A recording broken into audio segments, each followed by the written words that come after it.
Well,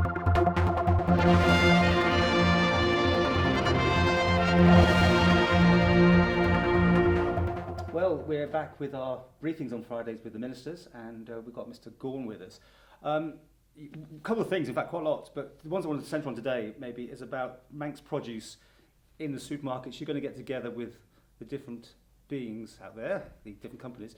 I mean, obviously ShopRite is fine, but this is the same to Tesco, isn't it?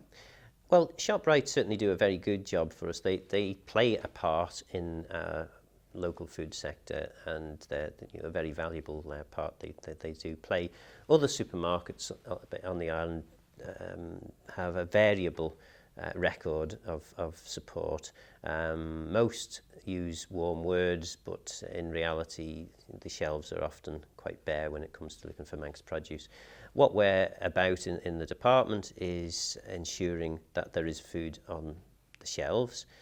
We're also about ensuring that the countryside looks nice, and we're also about ensuring there's a fairly important part of our economy, which is the food production sector, is able to thrive and survive in the future.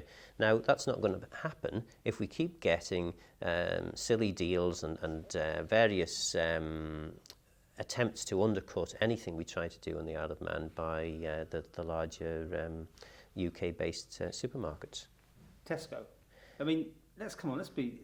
You've been quite forthright in the past. I mean, you're very unhappy with what they have, or rather haven't, done. I mean, they promised lots of things when they came in. There was going to be lots of Manx items in there. And since then, we keep hearing the stories that everyone's struggling, especially the meat plants. For goodness, they made it very clear that they just couldn't operate under their regime. Your thoughts? And again, Tesco certainly is the biggest of the remaining supermarkets in terms of its market share. So clearly, whatever Tesco does has quite a dramatic impact on the local food sector. But there are other supermarkets as well, So we know that ShopRite does a good job. Tesco, Marks and Spencer's, the Co-op, the Spar shops have variable amounts of local produce. And what we're trying to do with these meetings is just explain to the supermarkets the potential damage they're doing by not supporting the local food sector. Also point out to them that they're doing very nicely out of the Manx public, particularly Marks and Spencer's and Tesco, we know make a lot of money out of their Isle of Man stores. And, there's kind of a bit of a social responsibility thing here.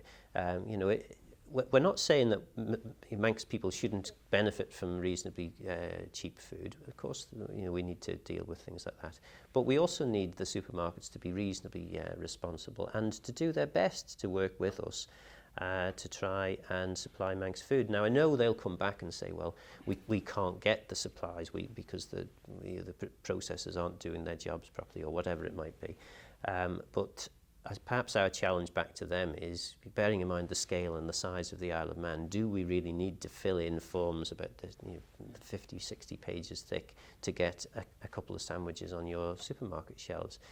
Is there not some way in which you can be a bit more supportive of our industries? But I mean, your answer's already, I suppose, in the sense that it's just a talking shop. You have no power to do anything with them. Well, there are things we can do. We haven't thus far engaged in legislation and piling on the bureaucracy, because it's not really something we want to do. But there are mechanisms available to us which could make it more difficult for people to import.